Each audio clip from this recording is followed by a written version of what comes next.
Baie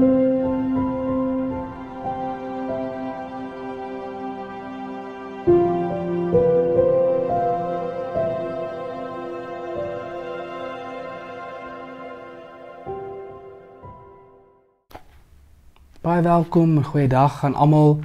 Dit is lekker om saam met jou op reis te wees deur die Here se woord en ook daaruit ons inspirasie en ons hoop en ons krag te put. Paulus groet.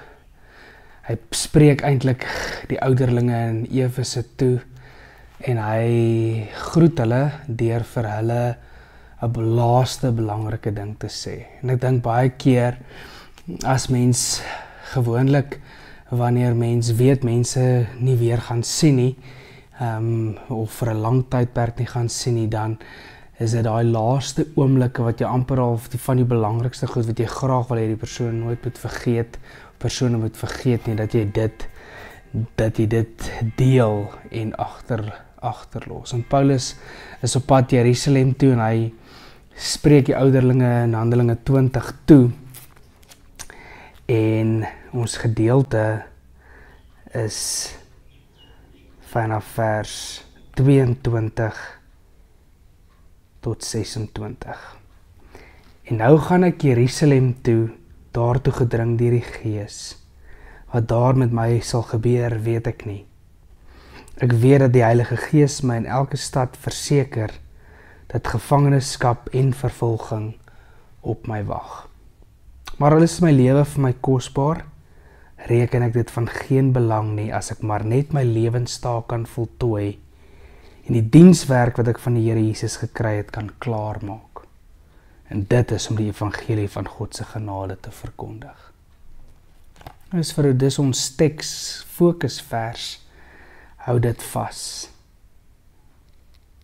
Maar al is my lewe vir my kosbaar, reken ek dit van geen belang nie as ek maar net my lewenstaak kan voltooi en die dienswerk wat ek van die Here Jesus gekry het, kan klaarmaak. Dit is om die evangelie van God se genade te verkondig. Ek het onder julle almal rondgegaan en die koninkryk van God verkondig, maar nou weet dat ek julle my nie weer sal sien nie. Daarom verklaar ek vandag dat dit nie my skuld is as enigeen van julle verlore gaan nie. Vers 27, want ek het nie nagelaat om die heilsplan van God in sy volle omvang aan julle te verkondig nie. Paulus wat sê, ek weet, om 'n volgeling van die Here te wees, om 'n gestuurde van die Here te wees, het bepaalde risiko's aan dit verbonde. Maar ek het die risiko's geweeg, en dit weeg nie swaar genoeg nie. Wat vir my swaarder weeg is hierdie lewenstaak. My lewenstaak, al is my lewe vir my belangrik, dit weeg nie vir my swaar genoeg nie. My lewenstaak is om die genade van die Here Jesus te verkondig. Die evangelie van God se genade, dat mense daarin mag deel hê. Ons wil amper in hierdie week wil ons bietjie die tema bedink, wat dit beteken om jouself te wy, jou lewe te wy aan die dienswerk van die Here. En die risiko's en die opofferings wat dit meebring. Paulus weet, in elke dorp waar hy sal kom, sal daar gevangenskap of vervolging op hom wag. Maar dis vir hom belangriker, hy die koste bereken, en belangriker is dat hy hierdie roeping wat hy het om die evangelie te verkondig, om diensbaar te wees. En dit laat my dink aan my eie lewe, en ek hoop jy bedink ook jou eie lewe, jy is miskien dalk in 'n beroep, of jy is miskien besig in 'n lewensfase waar jy nie meer in 'n beroep staan nie, maar waar jy ook altyd steeds tot in diens van die Here bly staan. Ek onthou sommer Prof. Stefan Joubert het altyd gesê, ons tree nooit in diens van die Here af nie. Maar ons is altyd tot in diens van die Here.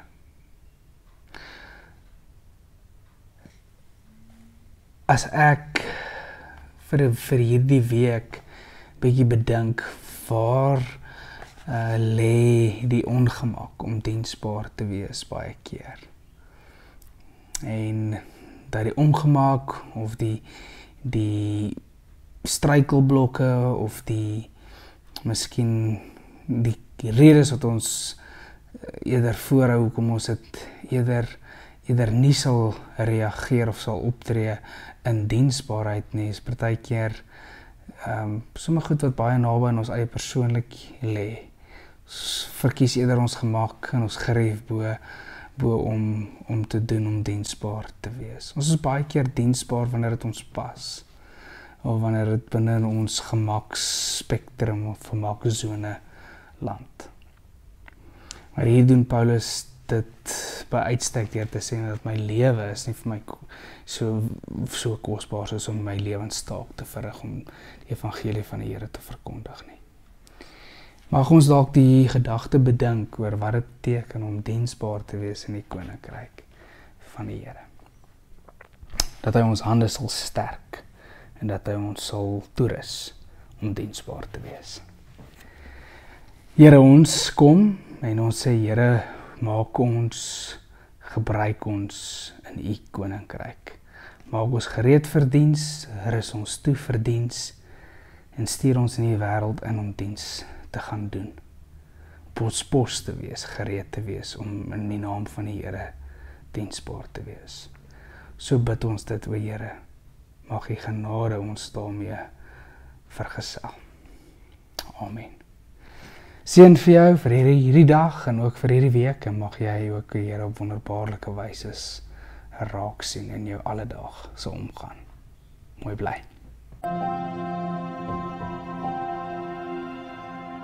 Thank you.